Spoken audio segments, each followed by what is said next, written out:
Perkenalkan, kami dari kelompok dengan ide bisnis bernama Inno Arena ingin mempresentasikan eh, bisnis kami.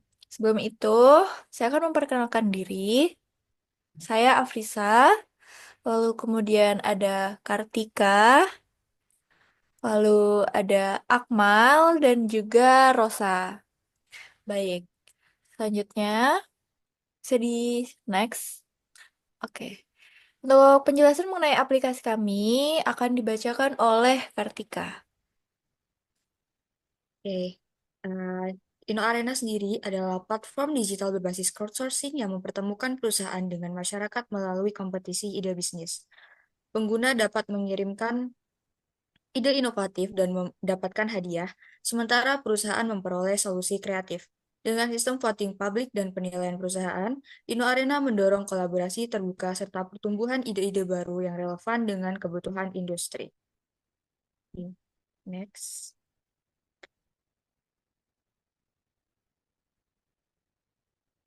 Nah, di slide ini kita bisa lihat bahwa kunci dari Inno Arena adalah inspirasi dan creativity. Inno Arena lahir dari kebutuhan banyak perusahaan akan ide-ide segar yang inovatif. Namun, cara yang lebih inklusif dan terbuka, jadi alih-alih hanya mengandalkan tim internal. Perusahaan kini bisa mengajak publik untuk ikut menciptakan solusi melalui konsep crowdsourcing. Melalui platform ini, perusahaan bisa mengadakan kompetisi digital dan siapapun bisa berpartisipasi, khususnya pelajar, mahasiswa, maupun profesional muda. Mereka bisa menyumbangkan ide bisnis dan solusi inovatif, dan yang terbaik akan mendapatkan apresiasi. Jadi, ini bukan sekedar platform Indo Arena, adalah ruang kolaboratif tempat ide-ide berlian dari masyarakat bisa menjawab tantangan nyata yang dihadapi dunia usaha. Disinilah kreativitas jadi kekuatan utamanya. Dan ini logonya ikon lampu sebagai simbol ID dengan lingkaran dasar yang menggambarkan arena terbuka, inklusif, dan siap menampung berbagai gagasan cemerlang. Next slide, please. Oke, selanjutnya ada tujuan dari pengembangan bisnis Inno Arena ini yang terdiri dari 5 tujuan.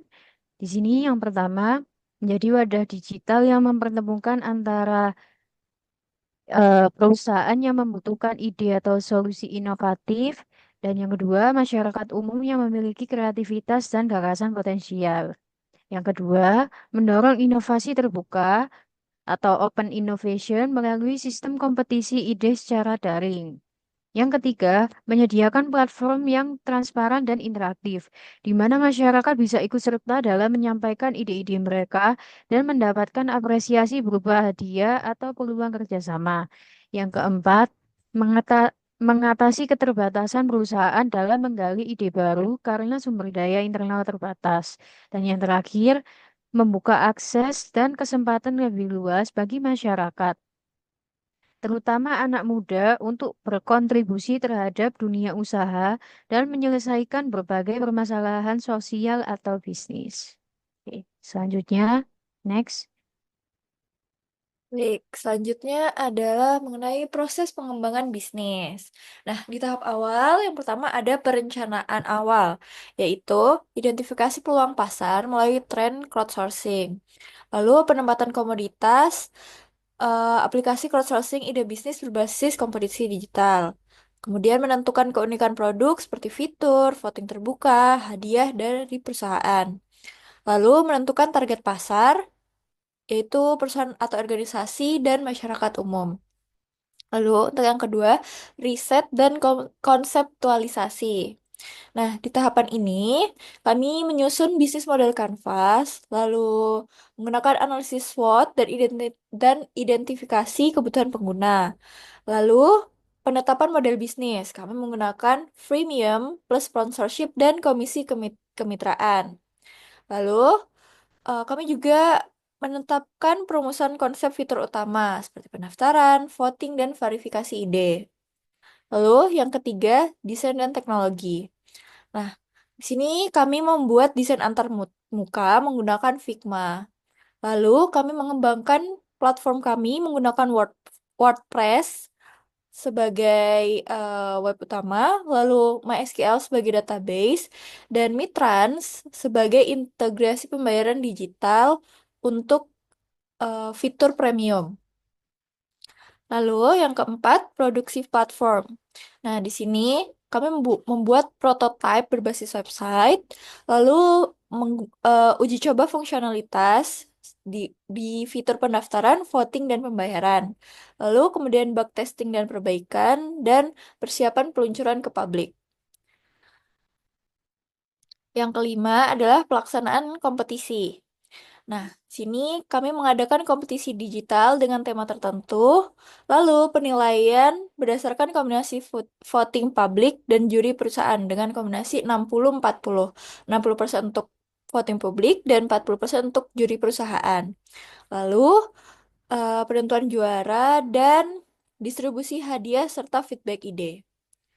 Lalu yang terakhir ada evaluasi dan penyempurnaan.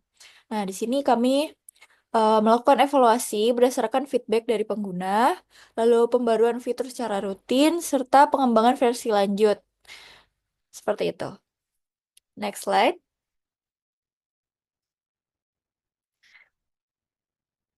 Oke, Akmal mungkin bisa lanjut.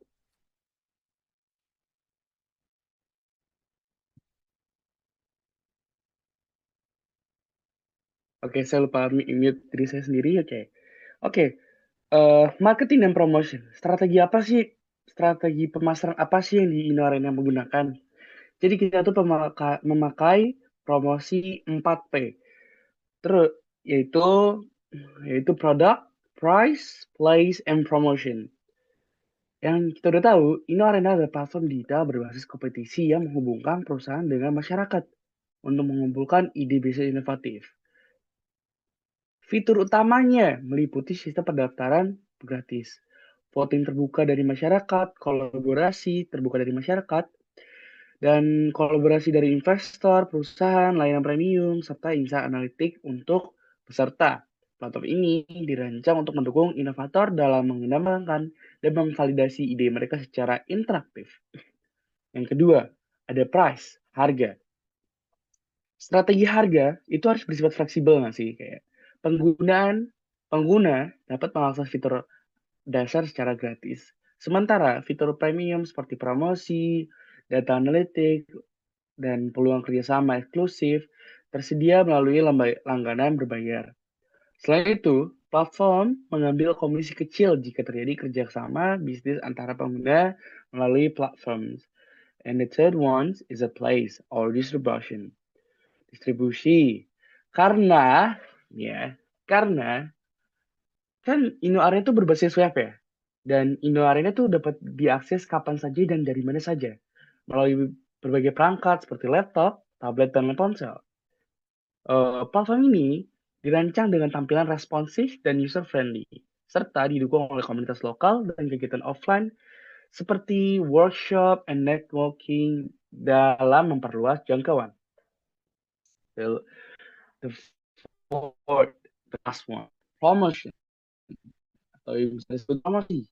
Ini yang paling penting nih. Promosi dilakukan melalui kerjasama strategis dengan perusahaan, inkubator bisnis, dan komunitas startup. Platform juga memanfaatkan media sosial.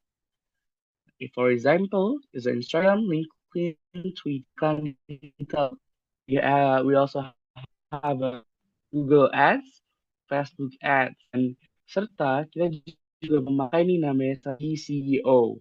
Selain itu, dibangun komunitas aktif melalui forum hackathon dan program referral untuk kegiatan dan dengan pendekatan ini tidak hanya berkembang pengguna tapi juga pembangunan ekosistem inovasi yang berkelanjutan dalam melalui kolaborasi dan teknologi.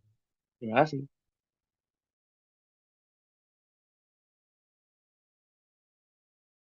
Boleh next slide?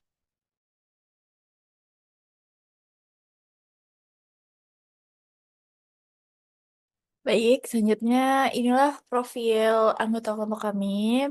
Ada saya sendiri, Afrisa, kemudian ada Ilde.